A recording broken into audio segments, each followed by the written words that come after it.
capítulo 4 de Marcos, verso 35 ao verso 41. E o título dessa mensagem é o Senhor da Criação. O Senhor da Criação. Marcos capítulo 4, verso 35 ao verso 41. Possivelmente, pouquíssimas pessoas aqui, ou quase nenhuma, passou por uma tempestade em alto mar. Não faz parte do nosso contexto. Nós somos do interior, talvez não temos muita essa experiência, mas pode ser que alguém passou por isso. Um pouco mais fácil é de alguém ter passado por um pouso turbulento de avião. Eu lembro, voltando de São Paulo, tinha um senhor nordestino, engraçado, não me lembro o nome.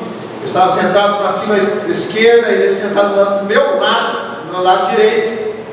E a primeira vez que ele estava voando, ele estava muito nervoso, mas muito nervoso. E a mulher dele já era mais experiente. Eu estava lá no meu terceiro voo, eu já estava considerando experiente perto dele, né? Mas por que o senhor está nervoso? E o avião começou a taxiar. Por que o senhor está nervoso? Porque está balançando demais, você não viu nada, ele veio para posar. Aí ele ficou mais nervoso ainda. Meus irmãos, como está posando? Nós chegamos aterrissando, quando nós chegamos em Belo Horizonte, estava um temporal em BH, estava chuvoso, e nós passando pelas nuvens de chuva, aquele avião sacudia ele todos os dias. Um amigo meu estava do lado, o pastor Marcelo, começou a ter ânsia de vômito, e eu comecei a rir de nervoso. Sabe como é que você fica? Tão nervoso, você começa a rir, e não conseguia parar mais, e me deu uma dor no ouvido, fora do comum, passei aperto. Agora você, possivelmente, somente os motoristas, já passou por uma chuva, um temporal dirigindo. Eu já passei por isso, quem já passou por isso, a gente passa a ter. Nós não vemos nada na nossa frente. Agora, a coisa assim mais normal acontecer é de você ter passado por uma vendaval, um temporal, uma chuva muito forte, e você debaixo de uma mesa, porque sua casa é de telha de amianto. Já passou por isso? Eu já passei por isso. Nossa casa era telha de amianto. A maioria das vezes, as casas antigas, às vezes que tinha só um banheiro com laje. Não sei se vocês lembram, né? O banheiro tinha uma lajezinha, toda a casa era de amianto. E na hora da chuva, pedra em cima, água, não tinha o que fazer, não tinha que correr para debaixo da mesa ou correr para o banheiro com essa laje. O único lugar que tinha uma laje na nossa casa era esse banheiro. Mas nós já passamos a perda como criança. Temporal, e telha quebrando, e telha arrancando com o vento, e nós debaixo da mesa ali passando aquele aperto. Não sei se eu te fiz lembrar alguma situação, mas pode ser que tem pessoas aqui que já passaram.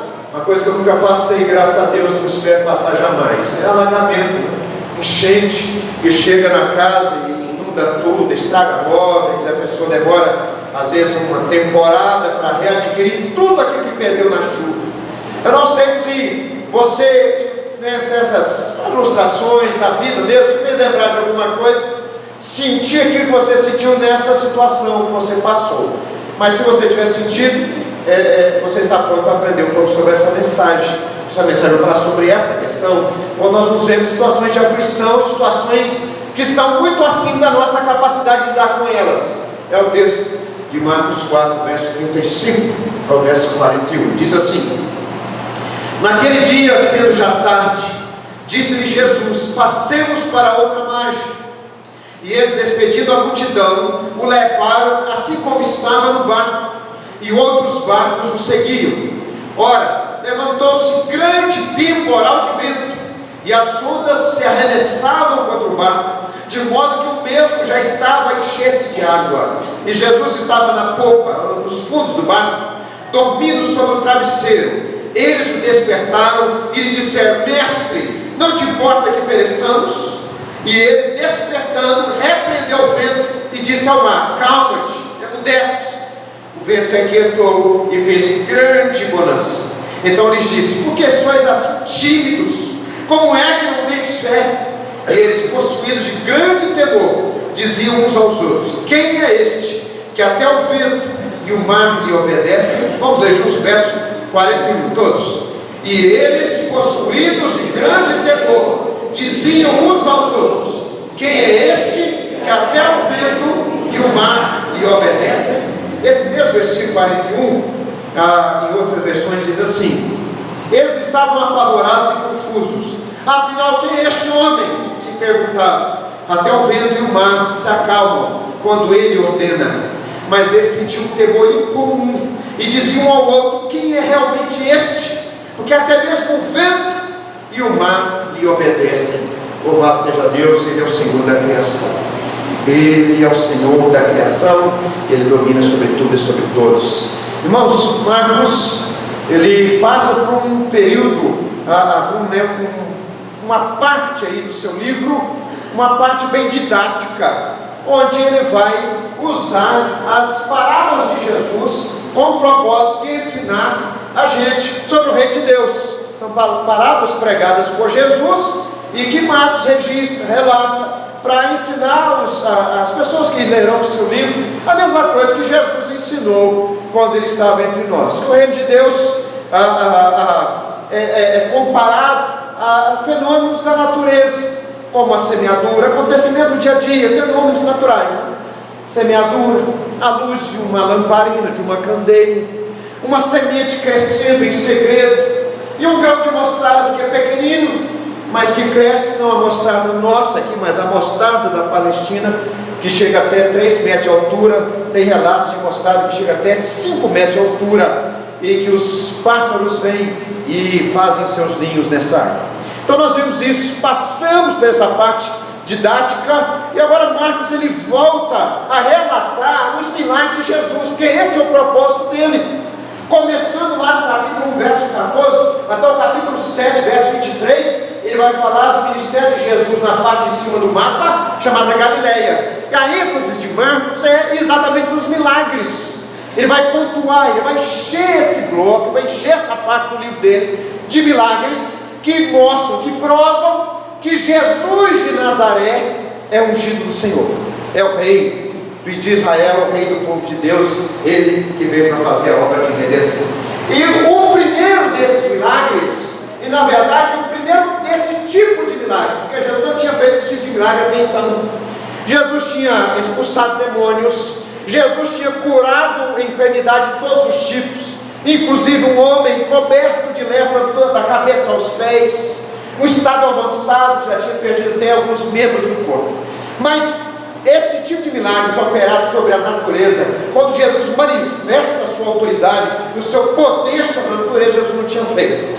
Então Marcos retoma os milagres agora, e nós vamos ver que vai até o capítulo 5, vários milagres sobre a natureza, milagres sobre demônios, uma legião de demônios possuindo um homem, milagres sobre uma mulher enferma há 12 anos, milagre sobre uma moça que tinha, uma menina de 12 anos que tinha falecido. Nós vamos encher nosso coração com essas manifestações grandiosas do poder de Deus nos próximos domingos aqui, então, em nome de Jesus.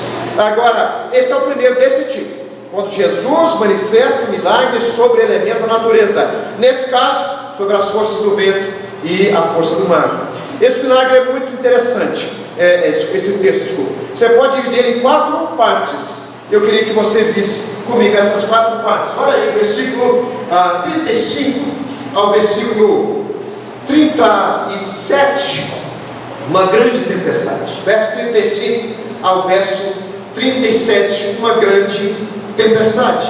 Verso 38 ao verso 39, uma grande autoridade. Aí a divisão, para mim, as 2 primeiras desse texto. Verso 40, uma pergunta de repreensão. Verso 41, uma pergunta de assombro, de perplexidade. Está aí o verso 41, essas são as 4 divisões desse texto. Uma grande tempestade, uma grande autoridade. Uma pergunta de repreensão, uma pergunta de assombro. Ficaram assombrados os discípulos diante do Senhor. Vamos ver então essa primeira divisão, uma grande tempestade. Olha comigo, diz o texto que naquele mesmo dia, esse mesmo dia é o dia que Jesus estava ensinando à beira-mar. Começa no capítulo 4, verso 1. Assentado num barco, Jesus estava ensinando. Nesse mesmo dia, à tardinha, no anoitecer, ele disse o seguinte: vamos passar para outra margem. E os discípulos então despedem a multidão e eles levam a Jesus assim como estava. Esse assim como estava quer dizer 2 coisas. Primeiro, Jesus não desce do barco multidão. Ele tinha um propósito de chegar do outro lado da margem, e esse propósito, ele não podia perder tempo. Nós vamos ver semana que vem por que Jesus queria chegar do outro lado da multidão, do mar, né? Do outro lado do lago, da outra margem. Ele tinha um propósito, ele não podia perder esse tempo, ele tinha que cumprir esse tempo.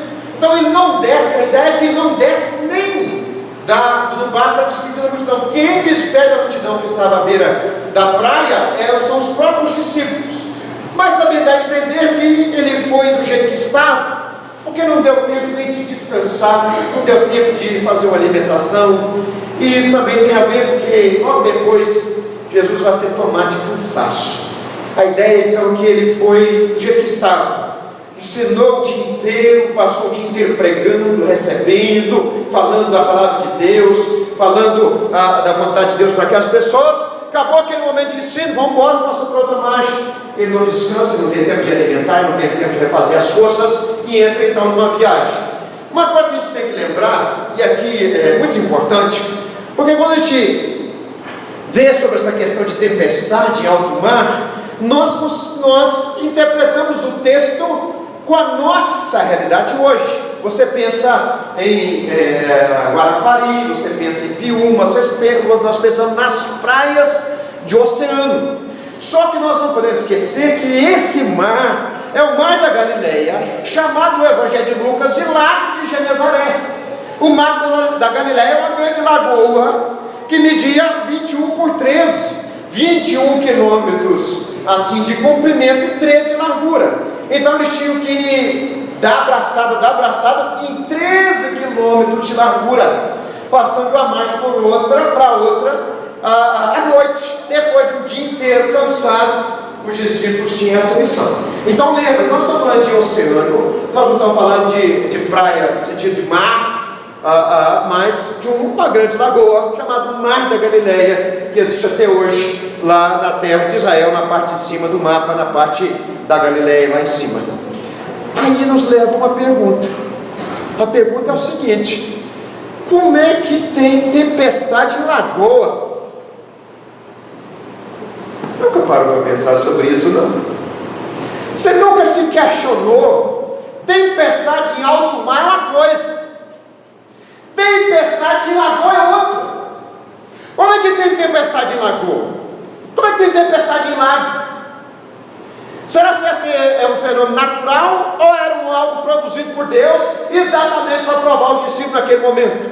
E pior, eu queria mostrar para vocês que está escrito no texto original. Olha aí, a grande tempestade. Olha comigo o versículo 37. Ora, levantou-se grande temporal de vento. A ideia do texto original, vou até ler para não perder, é fortes e repentinas rajadas de vento, vindo de todos os lados.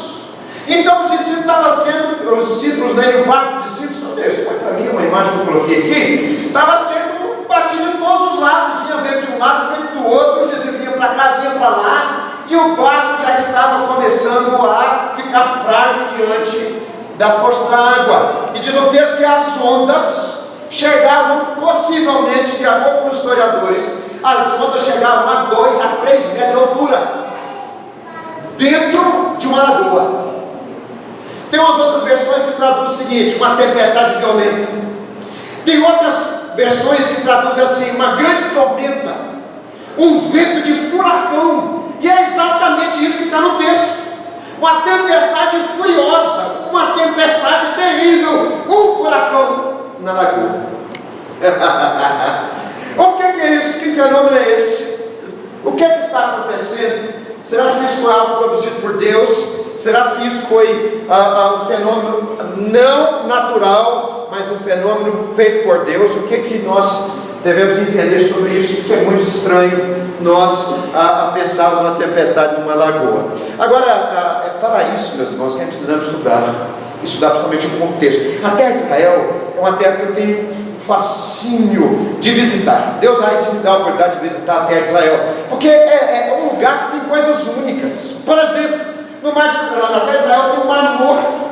É um mar que não tem saída de água, que recebe água do Rio Jordão. Diz o reverendo José João, que foi lá recentemente, que a água do Jordão não está nem chegando mais no mar morto. Como ele não tem saída de água, o nível de sal vai acumulando, e começa então a matar tudo que tem. E essa água é tão grossa que a certas épocas do ano parece uma gelatina. Existem fotos de pessoas que chegaram a quase que sentar sobre as águas, tão grossa que elas estão. Isso é só na terra de Israel, só lá que acontece. Mas na terra de Israel, um pouco acima aqui do mar da Galileia, alguns quilômetros para cima, existe o Monte Hermon. O Monte Hermon é um monte que no pico dele tem neve o ano inteiro. Imagina só, num lugar de um clima que é um clima árido, que é a terra de Israel, aqueles lugares ali do Oriente, aquele clima árido, você tem um monte e que tem gelo. Vocês já chegaram a imaginar aquele texto que fala assim em Isaías: se nós formos e arrazoarmos com Deus sobre os nossos pecados, Ele tornará os nossos pecados mais alvos que a neve? Você pergunta assim: de onde esse povo conheceu neve, se eles estão no Oriente? A gente tem que pensar, meus irmãos, com uma mente bíblica. Nós não estamos... o texto não foi escrito no século XXI, não foi escrito no Polo Norte, o texto foi escrito na Ásia, num lugar seco do Oriente. Como que eles viram neve? No pico do Monte Hermon. Esse pico do Monte Hermon fica um pouco acima do mar da Galileia, e quando aquelas rajadas de vento que vem lá de cima do pico gelado com neve desce forte, encontra com calor, porque o mar da Galileia fica num lugar bem profundo, fica numa bacia bem abaixo do nível do mar, onde você tem muito quente. Essas duas encontros, né, esse encontro de dois tipos de ar quente com ar frio, gera essas tempestades. Diz os historiadores que até hoje acontece, são tempestades que chegam de repente, chegam a atingir a 2, 3 metros de altura as ondas, e os marinheiros passam um aperto. Às vezes são 1, 2 horas de tempestade, depois se acalma. E foi nesse ponto que Jesus estava, e os discípulos ficaram acuados, porque essa tempestade atingiu o barco, e eu creio que tinha um propósito de Deus nisso, com certeza, porque Jesus estava ali. E os discípulos chegam para Jesus e falam assim: Senhor, não importa que nós pereçamos. E o mais interessante é que no texto original a ideia é que se não importa que a gente seja aniquilado, destruídos completamente, essa tempestade está violenta e só dormindo. Aí nós temos o segundo ponto da nossa mensagem: a grande autoridade. Olha comigo o verso 38, e eu queria explicar aqui para vocês o verso 38. Jesus estava na popa, como está aí na foto. Então, possivelmente seria esse o tipo de barco que os discípulos estavam, não aquele barquinho de pesca, mas um barco um pouco mais já assim trabalhado. E Jesus estava ali, naquele lugar onde se guardava as coisas, onde se descansava, onde se colocava os peixes, onde se colocava as redes. Jesus estava ali cansado. Diz o texto que o Senhor estava ali dormindo sobre o travesseiro. Preste atenção, o texto de Lucas, o texto de Mateus fala que apenas Jesus dormia, só isso. Mas o texto de Lucas fala assim: enquanto navegavam, enquanto os discípulos davam braçadas, enquanto os discípulos andavam ali os quilômetros que eles tinham que cruzar, esses 13 quilômetros, Jesus adormeceu. Ou seja, ele foi vencido do cansaço. Por que eu estou detalhando isso? Porque o reformador João Calvino ele fala um negócio interessante sobre milagres. Ele fala que os milagres são importantes porque despertam a gente, nos mostram, nos chamam a atenção para alguma verdade acerca de Deus. Só que esse é o único milagre que chama a atenção não para uma verdade acerca de Jesus como Deus, mas também para uma verdade acerca de Jesus como homem. O mais fascinante desse milagre são as duas coisas, uma do lado da outra. Um versículo mostra a humanidade de Jesus, o outro versículo mostra a autoridade de Jesus como Deus. No versículo, ele está dormindo porque foi vencido pelo cansaço. Nosso Senhor não suportou o batidão da lata, como a gente brinca, não suportou ali um dia tão intenso, e como ser humano ele veio a desabar de cansaço, de sono. E os discípulos chegam para Jesus. Eu não sei você, mas tem gente que quando acorda acorda meio mal-humorado. Você é assim, eu sou. Você quer me ver meio mal-humorado de manhã? Maria já sabe, quietinho, Maria quietinho. Sofia não entende ainda, eu sou mal-humorado. Jesus então levanta e parece que ele está meio esquentado. Vocês me acordaram. Interessante diz o texto que ele repreendeu o mar, o vento e o mar. Esse versículo no Novo Testamento original, no Novo Testamento grego, é o mesmo verbo para quando Jesus repreende o demônio. Olha só que interessante, a gente começa a imaginar então que Jesus está realmente dando uma ordem, e uma ordem que parte de um senso de inimizade, no sentido seguinte: eu estou falando com você que eu não te quero mais agindo assim. Ele fazia assim com os demônios, ele fez isso com o vento e fez isso com o mar. Eu vou só dar uma nota teológica para vocês, nota de rodapé teológica. A natureza desde a queda, ela está em desarmonia com a vontade de Deus. Nós não temos mais uma criação como era no início, antes da queda do homem, antes do pecado e antes de Deus ter amaldiçoado essa criação devido ao pecado do ser humano. É por isso que nós vemos tragédias, é por isso que nós vemos esse desarranjo todo da natureza, porque essa natureza não está mais em harmonia com a vontade de Deus. Quando Jesus repreende, ele repreende com esse senso mesmo, falando como se fosse, não apenas como um superior, mas falando como alguém que não é igual, e tendo lá no fundo um senso não de raiva, mas de contrariedade. Jesus está demonstrando que a natureza está em desarmonia com a vontade dele. Essa natureza, nós vemos aqui na quinta-feira, essa natureza será restaurada no último dia, na volta de Jesus.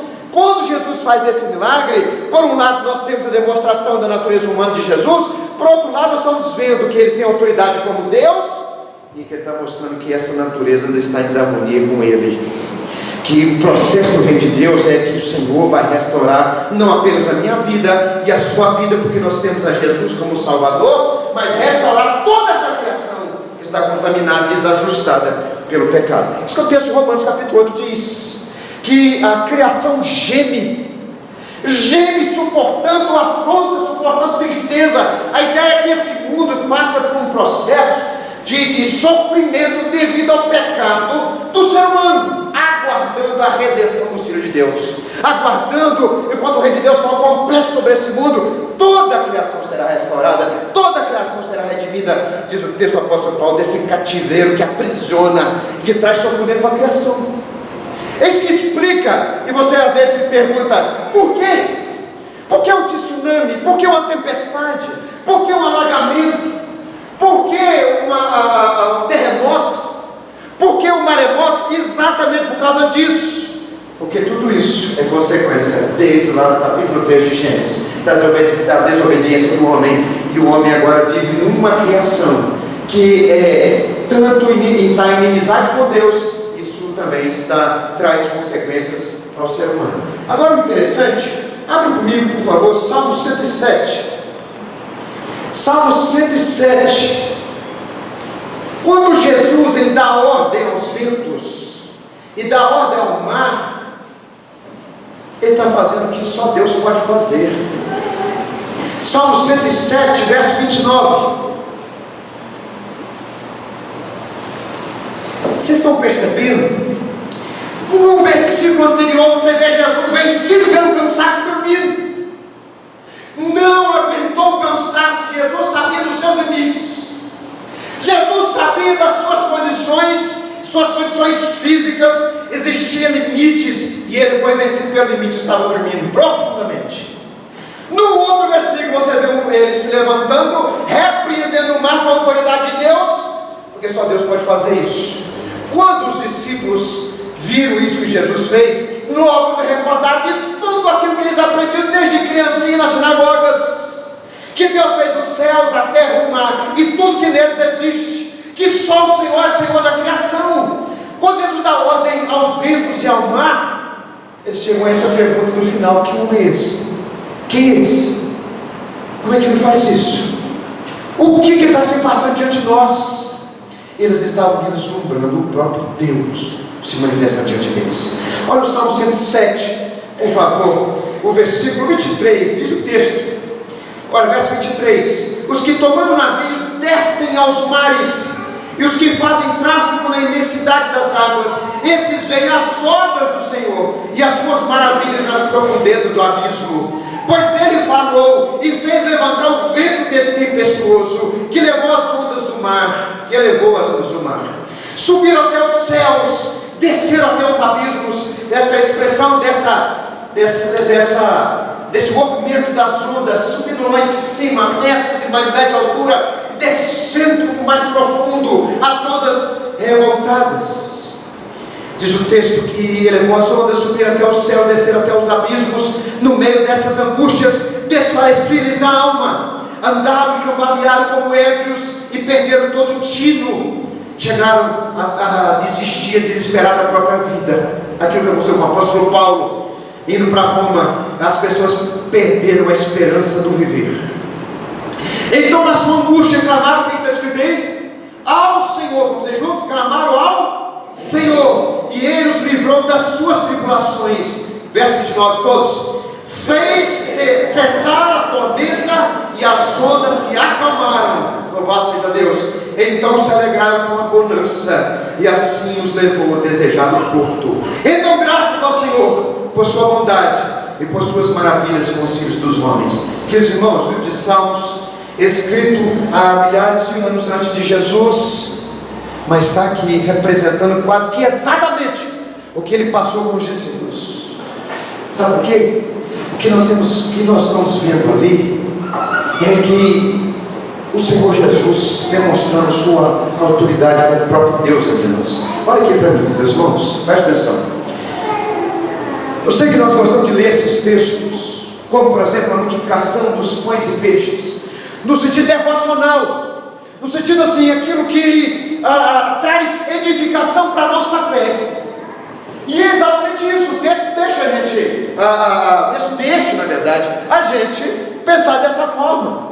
Aquilo que o Senhor pode fazer na nossa vida, como Ele fez há mais de 2000 anos atrás. Mas primeiramente o texto não foi escrito com esse propósito. O texto foi escrito para provar que aqueles que os discípulos pregavam era de fato aquilo que eles diziam. Porque saiu discípulos espalhados para todos os lugares dizendo: o Senhor Jesus é Deus e é Senhor, e habitou entre nós, vimos a sua glória, a glória como Filho de Deus, tocamos, apalpamos e vimos o poder dele manifesto. No início eles estavam pregando isso, depois vieram os apóstolos escrevendo e registrando isso.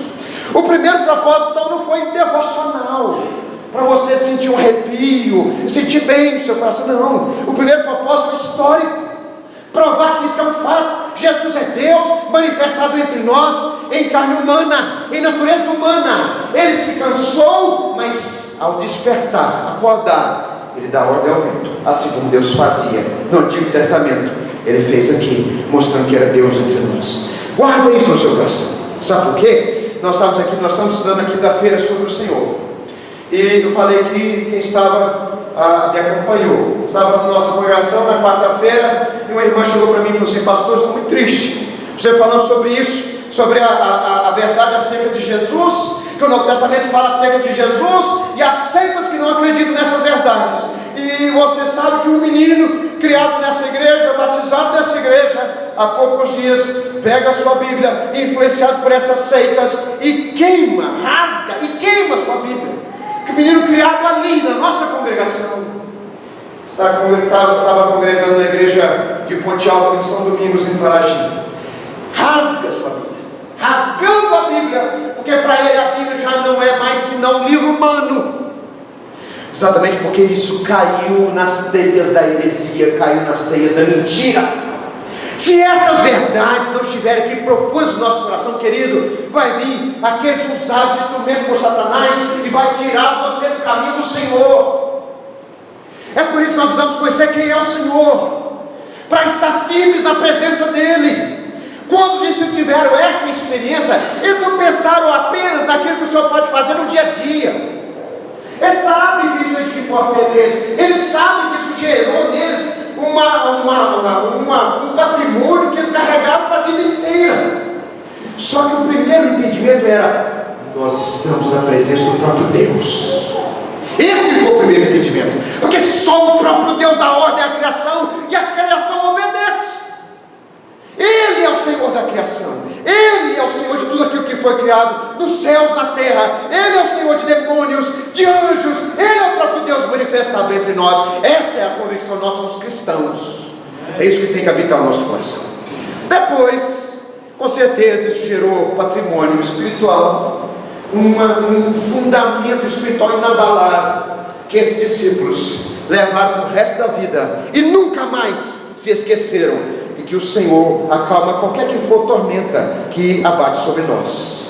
Qualquer tormenta que se abate sobre nós, o Senhor está no controle, porque Ele é Deus.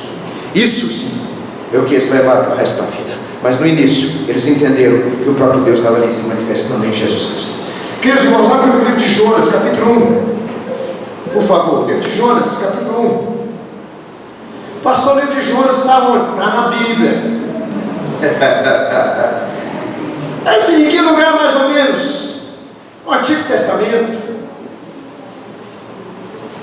Isso podia me falar, é demais, né? Se facilitar tanto assim já é demais. Jonas, capítulo 1, verso 15. Meus irmãos, eu ouvi uma mensagem do reverendo Manuel de Dória sobre Jonas, e eu vou dizer uma coisa para você, sem te humilhar, mas sendo sincero com você, não sabe nada de Jonas.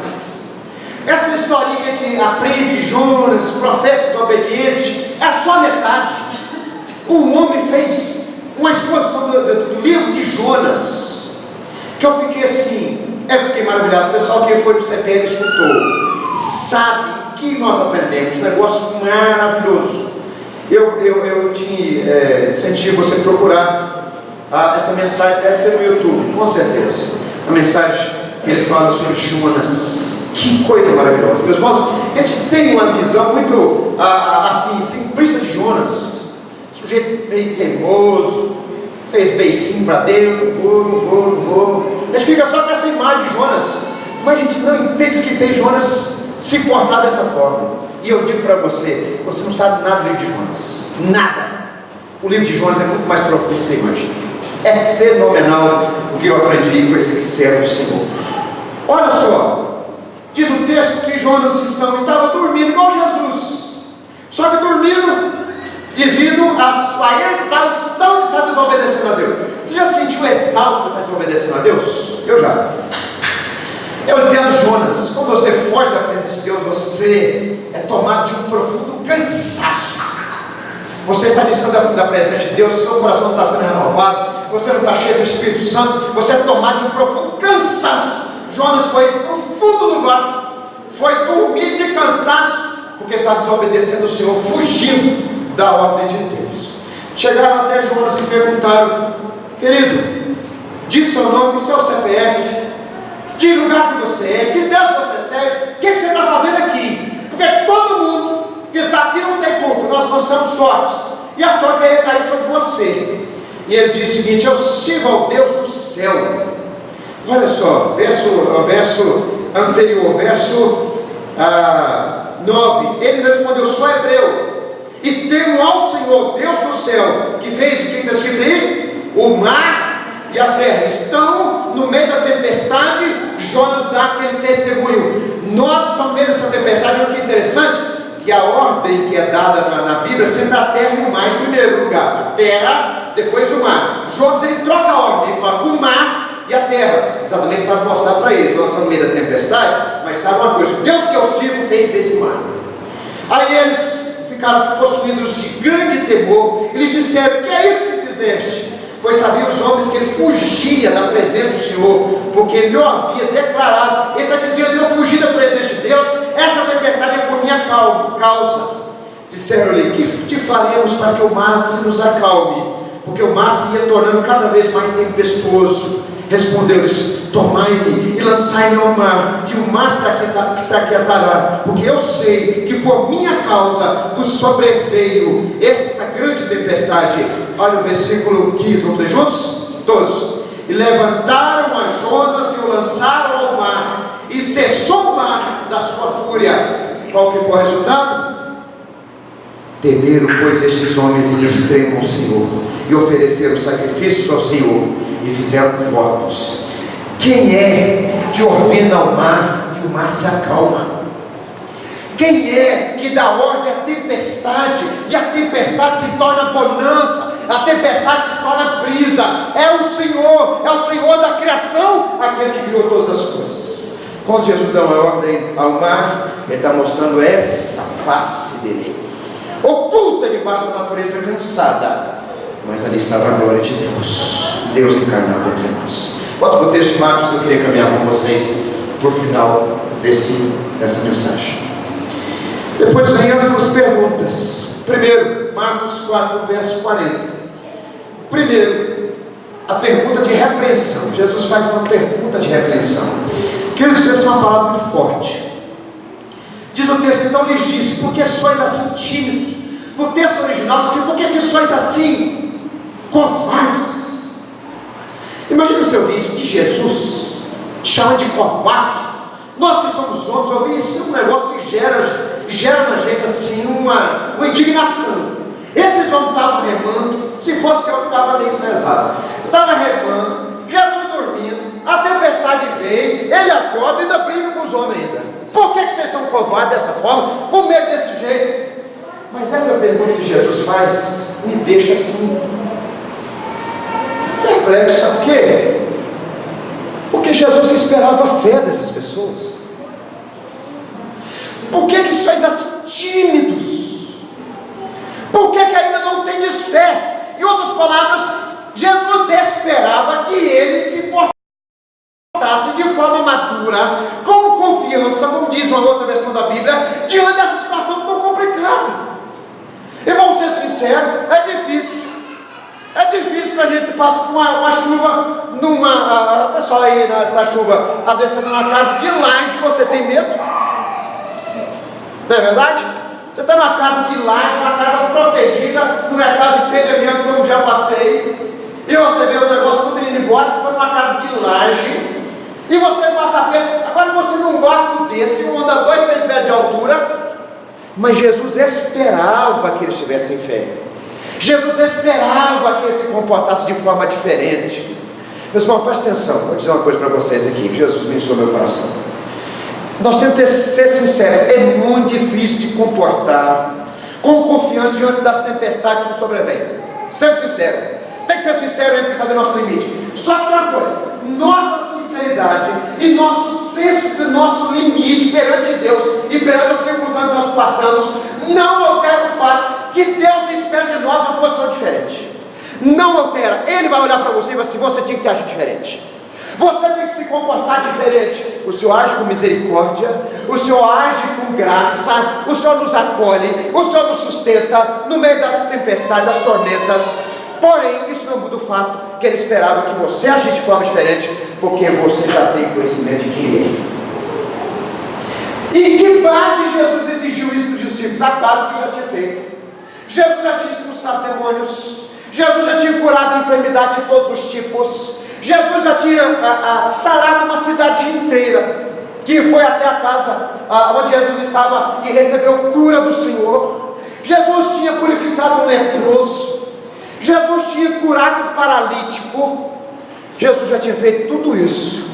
Isso já é para ter criado então uma base de sustento espiritual para que os discípulos se comportassem de forma diferente. Deixa eu dizer uma coisa aqui para vocês: a sua experiência que você passa com Deus deve criar em você uma base que te sustenta para que você enfrente as outras tormentas que virão.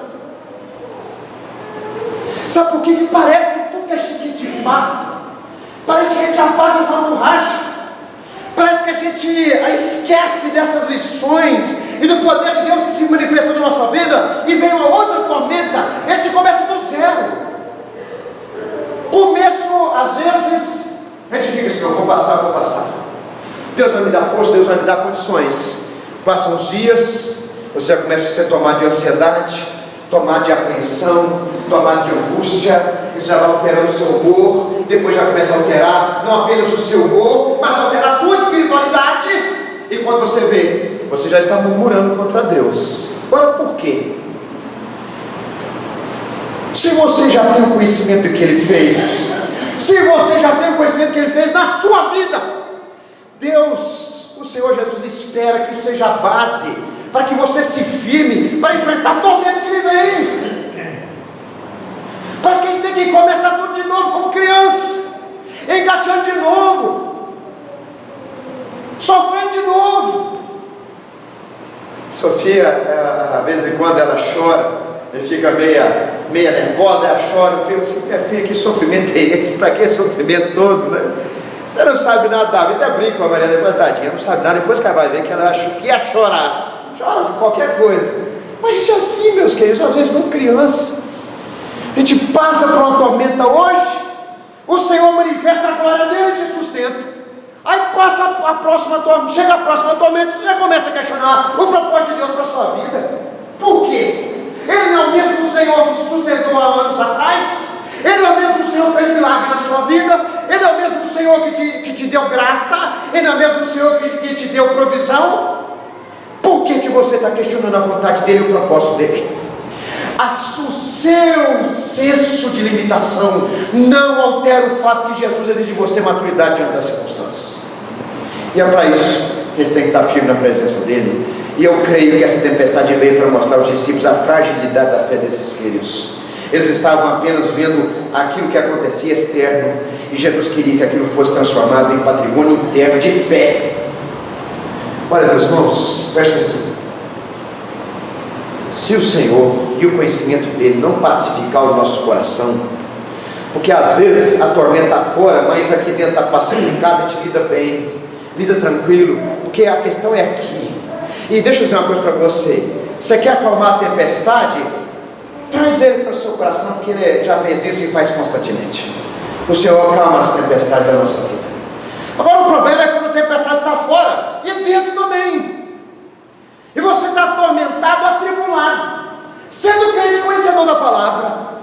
Agora é hora de você tomar uma postura, uma postura de maturidade e confiança diante dele.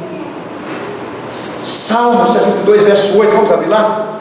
Salmo 62, verso 8. Deixa eu ler com você para nós terminarmos. Salmo 62, verso 8.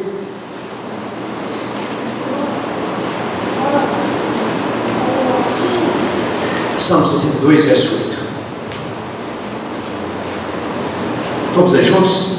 Deixa eu ler um pouco mais alto para nós ficarmos bonitos aí na fita. Todos. Confiai nele, ó povo, em todo o tempo. Derramai perante ele o vosso coração. Deus é o nosso refúgio. Louvado seja o Senhor. Os grandes homens de Deus e mulheres do Senhor que são usados nos testemunhos, nos grandes testemunhos que Deus tem feito, são aqueles que se consideram frágeis, com certeza, mas são aqueles que olham para aquilo que Deus fez e fez na vida deles e descansam, sabendo que o Senhor é o mesmo, sabendo que o Senhor é o mesmo. Ele não muda, ele não altera, o seu poder é o mesmo, sua graça é a mesma, sua misericórdia não tem fim. Ele é o nosso refúgio. Confia nele, entregue o seu coração a ele, deixa o Senhor acalmar esse tormento, pelo menos dentro de você, que eu tenho certeza que fora vai mudar, em nome de Jesus. Você tem que pacificar seu coração num pacificador que é Jesus. Se o seu coração não for pacificado em Jesus, todas as circunstâncias vai estar tudo normal, mas atribulado você vai estar por dentro. Aí fica difícil lidar com as circunstâncias assim. Mas você não pode, você é crente, você conhece Deus, deixa Deus trabalhar na sua vida. E chega essa pergunta de perplexidade. E deixa eu dizer uma coisa para você: discípulo de Jesus é um discípulo que vive em assombro. A gente pensa, a gente tem a falsa ideia de espiritualidade. Nós pensamos que quanto mais maduro nós estivermos com Deus, menos surpresa nós vamos ter. A gente vai ficar acostumado, nós estamos em intimidade com o Senhor. Eu falo com Deus fazendo barba, Deus fica do meu lado, eu estou aqui, pergunto para ele aí, ele pergunta para mim se você está bem. A ideia que as pessoas são, muitas vezes têm de crescimento espiritual é essa. Mas deixa eu falar uma coisa para você: quanto mais próximo de Jesus você estiver, mais susto você vai tomar. Sabe por quê? Porque ele é indomável, ele é imprevisível. Ele é Senhor, Ele é soberano, Ele faz coisas na nossa vida que nós não vamos entender.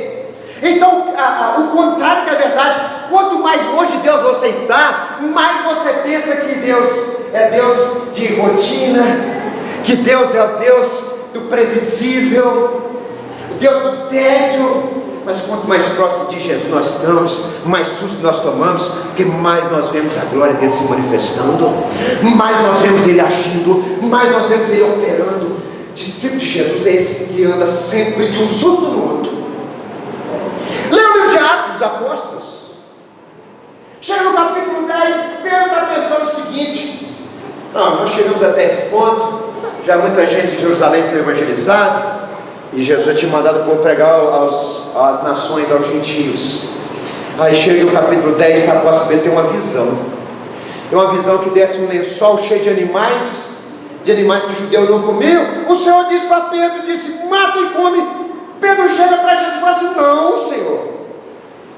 Peraí, você está agindo com falta de sabedoria, o Senhor está agindo na carne, porque só sabe que judeu não come esses animais que estão aí dentro.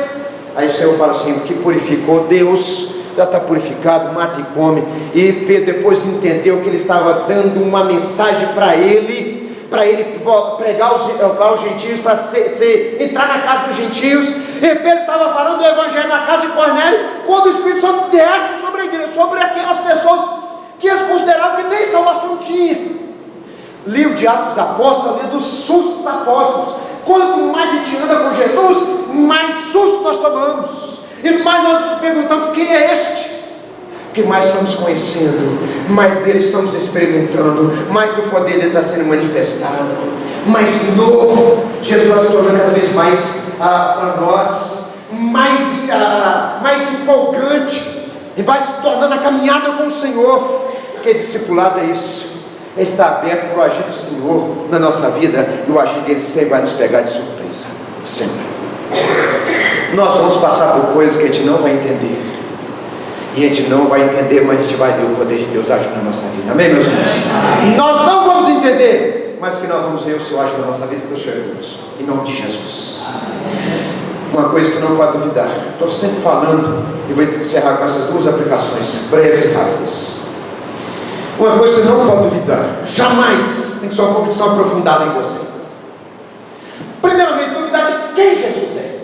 Porque eu dizia perguntar: quem é este? Não duvide quem ele é, jamais. E outra coisa, não duvide o que ele pode fazer, jamais. Porque ele pode fazer o impossível, ele pode fazer aquilo que para o homem é impossível, mas sendo o Senhor, isso para ele não é impossível. Tudo para Deus é possível. Você não pode duvidar de quem Jesus é, e você não pode duvidar daquilo que ele pode fazer. Essa convicção tem que estar profundamente arraigada no seu coração, em nome de Jesus. Em segundo lugar, aqui eu termino. A fé verdadeira em Jesus te capacita a enfrentar as tormentas da vida. Não desvalorize a sua fé.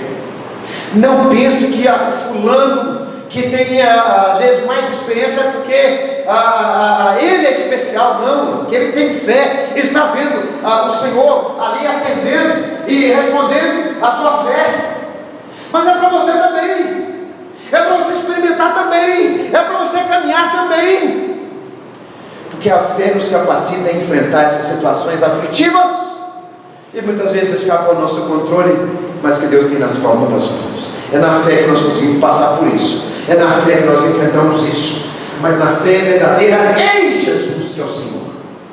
Não é apenas pensamento positivo, mas é a convicção de quem é Jesus, do que ele pode fazer. Então nunca duvide de quem ele é, e nunca duvide que ele pode fazer. E isso vai te capacitar a enfrentar todas as tormentas que você vai passar na sua vida, que você já está experimentando. Seja sincero aí com você. Você está no meio da tormenta? É hora de colocar sua fé naquele que acalma a tormenta, que é Jesus. Louvado seja Deus. É hora de colocar seu coração naquele que pacifica qualquer que for a tormenta, começando em você e depois fora de você. Vamos orar por nós? Vamos? Coloca a mão no seu coração, fica de pé. Nós vamos orar. Irmãos amados, nós vamos presentear os nossos visitantes. Nós temos visitantes, vou mencionar para evitar a gente mencionar pessoas e outros que não foram mencionados. Mas nós temos visitantes aqui pela primeira vez. Se possivelmente você não tem uma Bíblia, você vai levar essa Bíblia para casa pela igreja, que vai te abençoar. Tá? Nós queremos cumprimentar os nossos visitantes e dizer o quanto que vocês são especiais para nós. Mas essa palavra também é para a gente. Nós precisamos de Jesus, o Senhor da nossa vida. E assim nós vamos orar, para que o Senhor venha, esse que acalma as tormentas, venha acalmar nosso coração. Feche seus olhos para o nosso coração, vamos orar. Senhor, nós te louvamos e agradecemos, porque a nossa perspectiva no início talvez nem teria culto, te vendo, ó Deus e Pai, a chuva que caiu, mas o Senhor foi abençoando, o Senhor foi mandando gente, e nós temos aqueles que precisavam ouvir essa mensagem.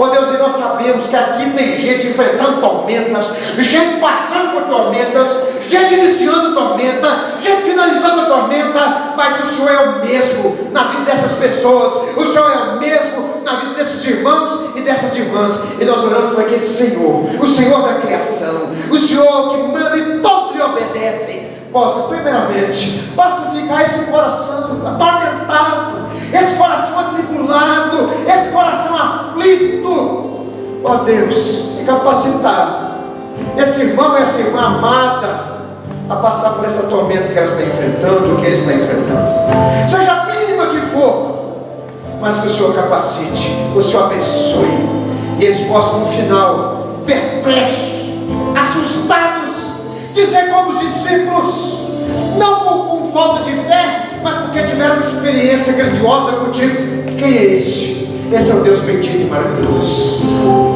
Esse é o Senhor da criação. Esse é o Salvador da igreja. Esse é o Verbo da vida. Esse é o Rei dos reis. É o Senhor dos senhores. É Jesus. Louvado seja Deus, nosso Salvador. Ó Deus, eu lhe peço isso e agradecemos por tudo que o Senhor nos abençoou durante esse domingo. A nossa oração em nome de Jesus. E agora, meus amados irmãos, o Senhor te abençoe e te guarde. O Senhor faça resplandecer o rosto sobre ti e tenha misericórdia de ti.